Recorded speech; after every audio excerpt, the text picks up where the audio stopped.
Subscribe कीजिए हमारे channel नूर रज़ा को और बेल आइकन को प्रेस कीजिए जिससे आपको हमारी न्यू वीडियो की नोटिफिकेशन मिलती रहे। हज़रत सईद इब्न मुसय्यिब कहते हैं कि मैं एक बार मौलाए कायनात शेर खुदा अली मुर्तज़ा के साथ कब्रिस्तान गया। जब हम दोनों कब्रिस्तान में पहुंचे तो मौला अली ने कब्र वालों को सलाम किया, तो हमने कब्र वालों का जवाब भी सुना। मौला पाक ने सलाम किया तो कब्र वालों का जवाब भी सुना। फिर मौला अली शेर खुदा ने कहा, ए कब्र वालों ये बताओ कि अल्लाह ने तुम्हारे साथ क्या मामला किया जब तुम हमसे जुदा हो गए। जब तुम हमसे जुदा हुए तो अल्लाह ने तुम्हारे साथ क्या मामला किया। तो कब्र से आवाज आई, अली पहले ये बताओ कि हम आपसे जुदा हुए तो आप लोगों पर क्या गुजरी वो बताओ, फिर हम अपने अहवाल बताते हैं। तब चूंकि मौला अली से सवाल था, बाबे मदीनतुल इल्म से सवाल था, शेर खुदा से सवाल था, फातेह खैबर से सवाल था, दामाद रसूल से सवाल था, अखीए रसूल से सवाल था, ज़ौजे बतूल से सवाल था, अबुल हसनैन से सवाल था, नातिक़े कुरान से सवाल था, सरकार अली ये पाक से सवाल था। तो मौला अली ने कहा, सुनो, तुम अगर ये चाहते हो कि तुम हमसे जुदा हुए, हम पे क्या गुजरी तो सुन लो। फरमाया, पहली चीज ये हुई कि तुम्हारे इंतकाल के बाद तुम्हारा माल तुम्हारे वारिसों में तकसीम हो गया। यही है पहली बात, सबका माल तकसीम होना है। जमा लो कितना जमाते हो, कमा लो कितना कमाते हो, रूह निकली सारा माल वारिसों में तकसीम होगा। और लोग तो आज बेटे यार बेटे बेटियां, बाप का जनाजा उठता है, लोग प्लान करने लगते हैं कि अब बाप की विरासत तकसीम होगी तो मैं ये करूंगा और मैं ये कर। मगफिरत की किसी को पड़ी, बल्कि मेरे अजीज अवाम तो अवाम है। हमने बाज खवासों को देखा है, बाप का जनाजा पड़ा हुआ है और अभी से झगड़ा शुरू हो गया कि मेरा इतना और ये मेरा इतना है। ये सूरत हाल है। अपनी मगफिरत की खुद फिक्र कर लो, अपनी बख्शिश का खुद इंतजाम कर लो। जाने वाले जाते जाते कुछ कर ले अपने वास्ते, वरना एक दिन तू भी तरसेगा फातिहा के वास्ते। कुछ कर लो अपने लिए, कुछ कर लो, अपना भला चालो, अपना भला चालो। दूसरों को नफरत करते करते इतनी नफरतें भर गई है दिल में कि अब अपने आप से भी प्यार न रहा। खुद की मगफिरत का इंतजाम कर लो, खुद की बख्शिश का इंतजाम कर लो, आमाल पे रो लो। उम्मुल मोमिनीन हज़रत आयशा सिद्दीक़ा रज़ियल्लाहु ताला अन्हा इरशाद फरमाती है कि मैंने अल्लाह के रसूल से सुना है कि जो लोग अपने गुनाहों पर तन्हाइयों में रोते हैं, अल्लाह ऐसे बंदों को बेहिसाब जन्नत अता फरमाएगा। आओ रो लो, अपने अमाल पर गिड़गिड़ा लो, खुदा को मना लो, राजी कर लो अल्लाह को। मौलाए कायनात कहते तुम्हारे मरने के बाद तुम्हारा माल तुम्हारे वारिसों में तकसीम हो गया। पहली बात ये थी। दूसरी बात ये थी कि तुम्हारी बेवाएं तुम्हारी न रही, अब वो तुम्हें याद नहीं करती। बड़े हाथ में हाथ देकर वादे किए थे, हम तुम्हें नहीं भूलेंगे और तुम हमें नहीं भूलोगे। यही था ना मेरे अजीज, जिसके लिए ताजमहल बना है, जिसके लिए उसके इंतकाल के बाद भी शाहजहां ने दूसरी बीवियों से निकाह किया। वो मोहब्बत की निशानी जो मुसलमानों को दहशतगर्द कहने वाले आजकल कह गए कि ये मोहब्बत की सबसे बड़ी निशानी। हम पूछते हैं गोरी चमड़ी वालों, ये तो बताओ जो दहशतगर्द होता है वो मोहब्बती कैसे होता है, और जो मोहब्बती होता है वो दहशतगर्द कब होता है। जो मुर्दों से इतना प्यार करे कि पूरा ताजमहल बना दे, वो जिंदों से कितना प्यार करता है। ताजमहल मुमताज की हयाती में नहीं बना, ताजमहल तो बादे इंतकाल बना है। और वहां दफन करने के लिए बुरहानपुर में जो है वो आहू खाना बना करके उसके जिस्म को मसाला लगा के रखा गया। अभी भी मौजूद है वो हमारे इलाके में बुरहानपुर में, कि वहां पर वो कि वहां रखा गया था। लेकिन बात मेरी वो नहीं है, उन्वान मेरा वो भी नहीं है। लेकिन ये कहता हूँ जिसके लिए ताजमहल बना उसके बाद भी निकाह हुआ ना, शाहजहां ने दूसरी शादी की, उसके और भी शादियां की उसके बाद। तो ये मोहब्बतों की बात है, भूल जाते सब, शौहर भी भूल जाता है, बीवियां भी भूल जाती है। मौलाए कायनात ने बिल्कुल सर्वे रिपोर्ट पेश की, आज के हालात देख लें। फरमाया कि तुम्हारी बेवाएं तुम्हें भूल गई, बास तो ऐसी कि दूसरी शादियां कर ली उन्होंने, कोई ऐब भी नहीं था, बेवा दूसरी शादी कर सकती है, ये ऐब नहीं है। हाल तो अर्ज कर रहा था कि सरकार मौला मुश्किल कुशा ने कहा कि तुम्हारी बेवाएं तुम्हें भूल गई, बास तो दूसरी निकाह कर दी। और फिर फरमाया जो तुम्हारे महल थे, मकानात थे, जिसके अंदर तुम किसी का आना जाना तुम्हें बुरा लगता था, अब उन महलों के अंदर तुम्हारे दुश्मन आबाद हो गए, उन महलों में तुम्हारे दुश्मन आबाद हो गए। फिर मौला अली फरमाते अब इससे ज्यादा क्या सुनाऊं कि हम पर क्या गुजरी तुम्हारे जाने के बाद। ऐ कब्र वालों अब तुम ही बताओ, ए कब्र वालों अब तुम ही बताओ कि तुम पर क्या गुजरी।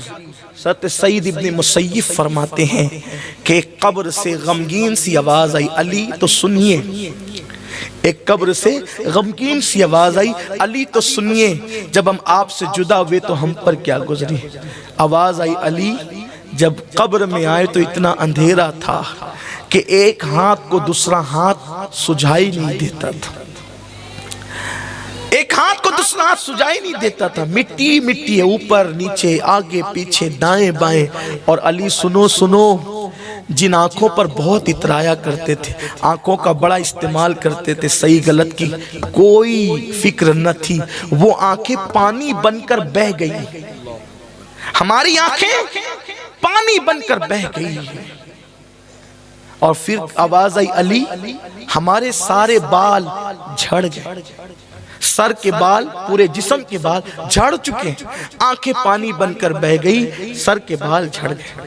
कितने बालों के लिए कितने हसास हैं, अगर किसी के बाल उखड़ना शुरू हो जाते, गंजा होने लगता है, ये डॉक्टर वो डॉक्टर, ये तेल वो शैम्पू ये वो सब। कितना दुनिया में बालों की हिफाजत करने वालों, कब्र में बाल महफूज रहे, इसके लिए क्या इंतजाम किया। ये बाल झड़ने वाले हैं, अगर इसको झड़ने से बचाना है, वहां शैम्पू और साबुन की जरूरत नहीं है, वहां सजदों की जरूरत है, वहां पाक दामनी की जरूरत है, वहां गुनाहों से बचने की जरूरत है। आओ अपना जिस्म बचा लें, आओ अपने जिस्म की हिफाजत कर लें, कब्र में अपने जिस्म को तहफ्फुज दे दें। का अली बाल झड़, आज मेरी कौम का जो चलता है तो बाल उंगलियां डाले चल रहा है, बाल भी कटा रहे हैं यहूदियों की तरह, नसरानियों की तरह, मुशरिकीन की तरह।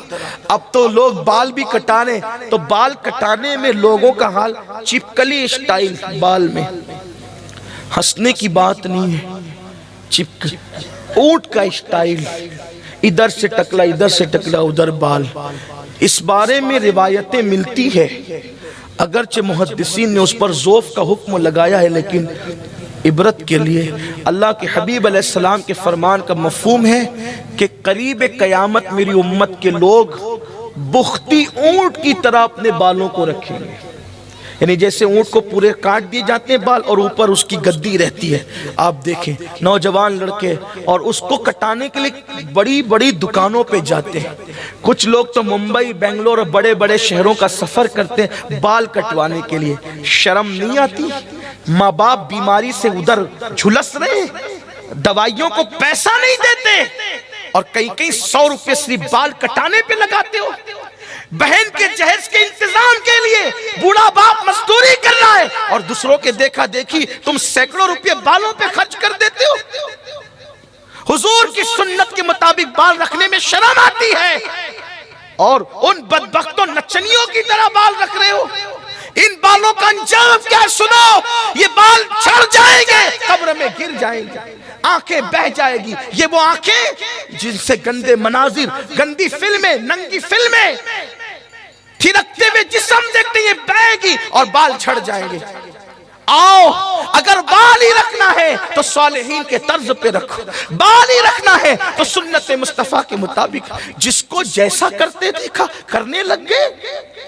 हमारे लिए कोई आइडियल नहीं है। अल्लाह ने किसी नचनिए को, किसी गवैये को, किसी जानी को, किसी शराबी को अल्लाह ने हमारा आइडियल नहीं बनाया। हमें जो आइडियल दिया है, खुदा की इज्जत की कसम, वो आइडियल इतना खूबसूरत है बल्कि खुद फरमाता है लक़द कान लकुम फी रसूलिल्लाहि उस्वतुन हसना, कि तुम्हारे नबी की जिंदगी तुम्हारे लिए बेहतरीन नमूना है, आइडियल है। अगर चलना सीखो तो उन्हें देखो, बोलना सीखो तो उन्हें देखो, बैठना सीखो तो उन्हें देखो, खाना सीखो तो उन्हें देखो, सोना सीखो तो उन्हें देखो। खुदा की इज्जत की कसम, वो अदाएं इतनी दिलरुबा है जो उन अदाओं पे अमल करता محبوب ہو جاتا ہے۔ اللہ اکبر، تیری سیرت تیری صورت زمانے سے نرالی ہے، تیری ہر ہر ادا پیارے دلیل بے مثالی ہے۔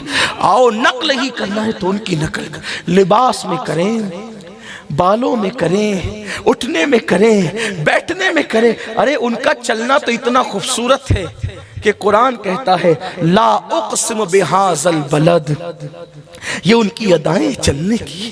اگر وہ کمبل اوڑھ لے تو قرآن کہتا ہے یا ایھا المدثر، اے کمبل اوڑھنے والے پیارے حبیب۔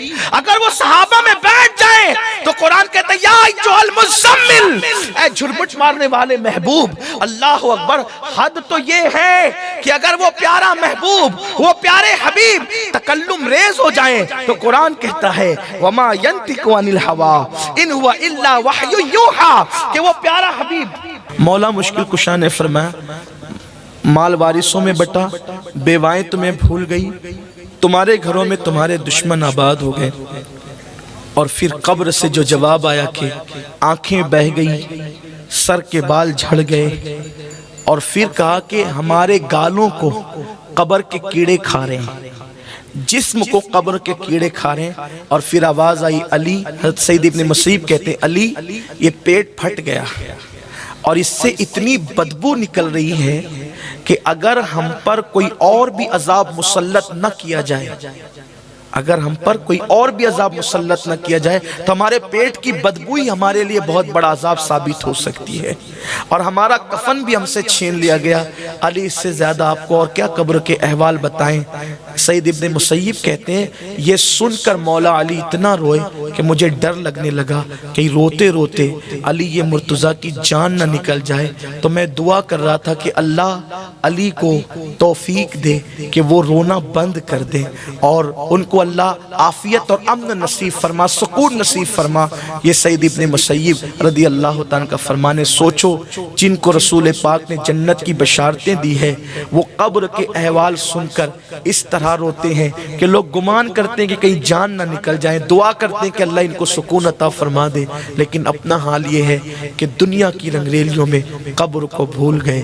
امام کہتے ہیں اندھیرا گھر، اکیلی جان، دم گھٹتا، دل اکتاتا، خدا کو یاد کر پیارے، وہ ساعت آنے والی ہے